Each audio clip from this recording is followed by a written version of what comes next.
Yep.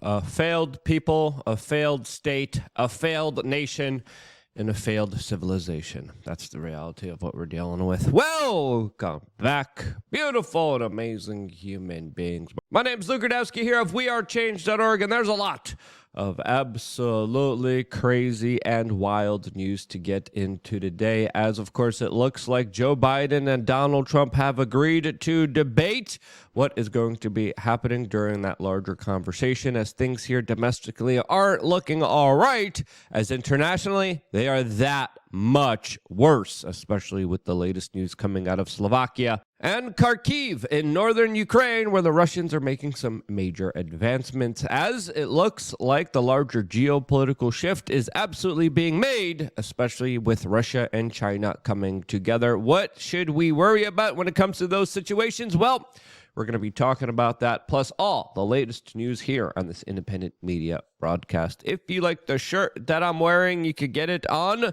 thebestpoliticalshirts.com. And the clip that we played in the beginning of this broadcast just highlights the utter decay, the utter destruction, the utter landscape of fifth generational warfare that has been put on in Portland, Oregon by the Democratic political party that, of course, rules there unchallenged and continues to be absolutely obliterated and destroyed from within by neoliberal, woke, corporatist policies that can't stop themselves from taking more and more from the average human being who's just trying to make ends meet. But hey, there's a portal linking New York City to Dublin right now, showing and highlighting the worst of humanity as raunchy behavior, adult content, insults, attacks are becoming the new normal, as highlighted on social media, as one woman was dragged away by police officers in Dublin for, quote, grinding against the screen too much. So yeah, there's that, as homelessness and mental health problems keep increasing dramatically in major urban areas, even in places like Nashville, Tennessee, where homelessness has soared in the city, as residents are reporting that they cannot afford homes there, as prices have been driven up by a population boom, increased demand, as more and more people are documenting the difficulties of trying to make ends meet, as a man recently described his situation where he receives 3 times the minimum wage and still is reporting that he cannot afford to live, announcing that the American dream is dead. This and yet another viral video clip that has garnered 11 million views on social media, as it definitely does look like this is the new trend that has been going around and shared wildly through the algorithms that feed us information every single day. I clock out of my shift. I am tired. I have to go home. And I check the news. Another 60 billion to a country nobody can point out on a map. What are we doing? Where has the plot gone? We have lost it, folks. We have. Yeah, I would agree with his larger sentiments, as of course the pain is being felt all around through Bidenomics, as the president of the United States is again repeating false claims that inflation was at 9% when he took office, when actually it was 1.4%. As it's also important to note here that the government's official numbers are usually bunk. But hey, Old Yeller now has just accepted a live debate between his upcoming opponent that also spent a lot of money that we didn't have, also increased the national debt, as we just got the news today that CNN will be hosting the first presidential debate of 2024, and it might be the only one, as this will be happening on June 27th, as the president of the United States had this to say about the upcoming war of words that's going to be happening between him and the former president of the United States. Donald Trump lost 2 debates to me in 2020. Since then, he hadn't shown up for debate. Now he's acting like he wants to debate me again. Well, make my day, pal. I'll even do it twice. So let's pick the dates, Donald. I hear you're free on Wednesdays. Making a jab specifically at the court proceedings of the former president of the United States, as the Democratic Party definitely is up in heaval, as a lot of their young and people of color voters are becoming more and more disenfranchised with the party, as even mega donors are considering abandoning Joe Biden because of his policy in the Middle East that temporarily stopped some ammunition and arms shipments being sent to that specific region to wage war. And as things get absolutely crazy here in the United States, I have reminded people last night during our podcast episode that if there ever was a time to get yourself right, physically, mentally, and spiritually, it is now. We talk about that extensively on lukeunfiltered.com. We're going to have another video just for members right after this one. Members also get to call into our podcast show. We're doing another podcast show Friday, 4 p.m. Eastern with Ben Beckus. You guys get to call by being a member of lukeunfiltered.com. For the physical part, we have launched wearechange.shop, and we have a lot of really great, incredible products available for you guys that I personally use, that I personally like. One of my favorites, the first one that we launched was, of course, the Chill Pill, which has 1,300 milligrams of ashwagandha with black pepper that promotes healthy hormone levels, supports optimal energy levels, encourages elevated mood, is really good at lowering your cortisol levels, and for some males, boosting their testosterone and physical performance. I really like this stuff. I take it once a month, especially during a very stressful month in my year, and it helps me out dramatically. I really like this stuff. Now, before taking anything into your body, make sure to consult a medical professional before doing so. I like to get my blood work done every 6 months to make sure that I'm not taking any supplement too much, to make sure that my levels are good, and to make sure that my body is running in a good way that, of course, benefits me. As it's pretty clear that there's a war on for your health, and that's one reason out of many reasons why we created wearechange.shop.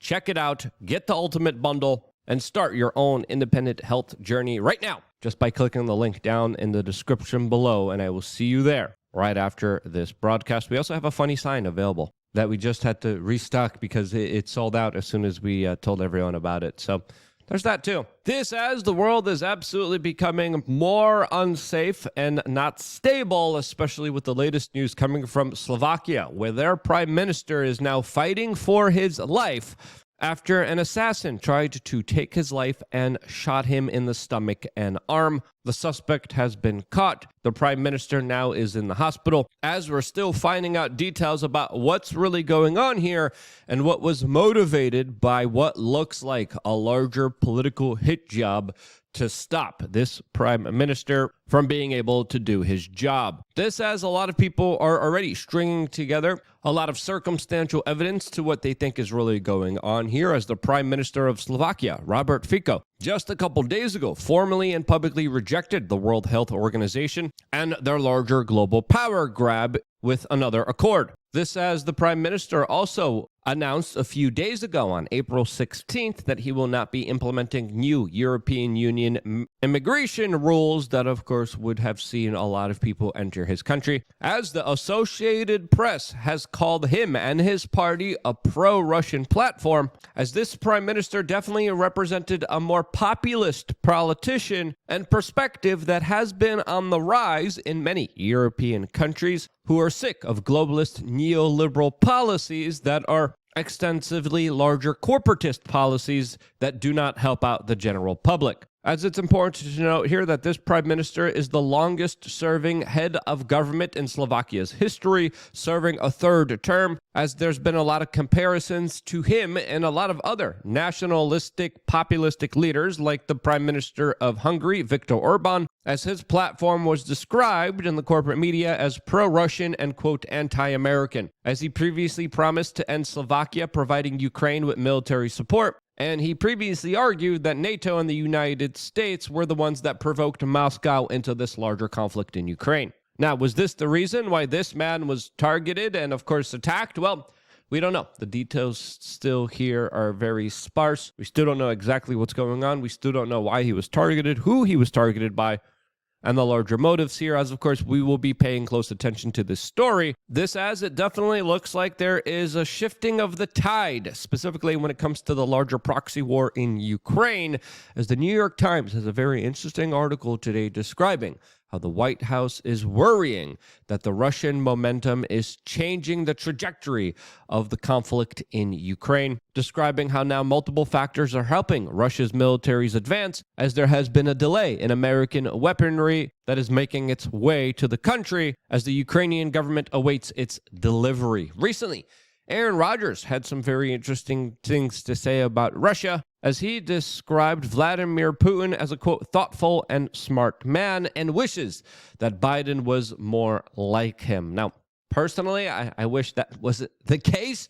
But I think the larger reference that Aaron Rodgers was trying to make here in order to extrapolate this and listening to the conversation was more about hoping that Joe Biden would have a depth of knowledge when it comes to American history, just like Vladimir Putin has when it comes to the history of Russia and its territory. As of course, if you understand history, you understand how it repeats and rhymes. And in Europe, especially in the Slavic countries and in Russia, there is a lot of history of turmoil, of war, of conflict, of assassinations, as I even previously described Ukraine as essentially the larger kind of Afghanistan of the world, a country where a lot of blood has been shed, as it's not only the breadbasket of Europe, but a country where historically a lot of fighting has always happened, as it looks like the fighting is only going to, of course, increase from here, as Russia has just amassed more than 500,000 troops on the front lines, as the Daily Mail reads that the Russians are doing a dramatic bid now to overpower Ukrainian forces, as the outlook for Western-backed Ukraine is, quote, bleak. All of this as we're getting conflicting reports of Putin forces allegedly being pushed back in Kharkiv, the new offensive launched by Russia. This as Volodymyr Zelensky, the leader of Ukraine, has just canceled all foreign trips, as the situation is pretty dire for the Ukrainians, as Reuters is contradicting the post made by The Independent and describing how now the Ukrainians are pulling back in two major areas in the Kharkiv region, as there is another major buildup near the Sumy region, as there are ever so growing challenges for the Ukrainian government that is lacking significant amount of manpower to deal with the overwhelming amount of Russians that are incurring and going into their territory. This, as The Hill is describing, that this is the, quote, most significant challenge since the beginning of this conflict for the Ukrainians, as they are low on ammunition and low on manpower, and fighting across a 600-mile front line that the Russians are taking full advantage of and gaining a significant amount of territory. But hey, the Secretary of State is in Ukraine right now, literally doing a guitar performance. Yes, this is literally what's happening right now, as a lot of people are saying that this was an absolutely tone-deaf display by the U.S.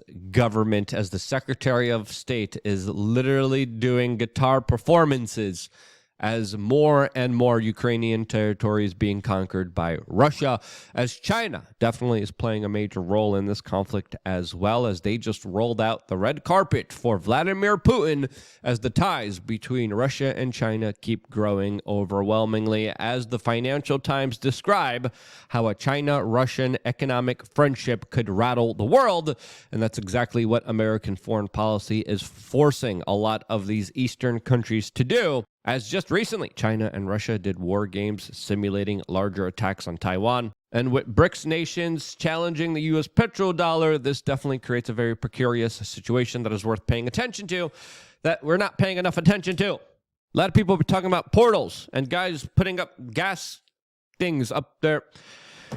That's not what we should be talking about. I think this is a little bit more important, and if you agree, share this video with your friends and family members. It is more imperative than ever that you do to, of course, beat the algorithm, beat the censorship, be a part of the information war, and because you do, this is why I love you guys. Stay tuned for more. One more video coming your way on LukeUnfiltered.com. I wouldn't be here if it wasn't for you guys actively supporting this independent media organization. Stay tuned for more, all here on YouTube.com/WeAreChange.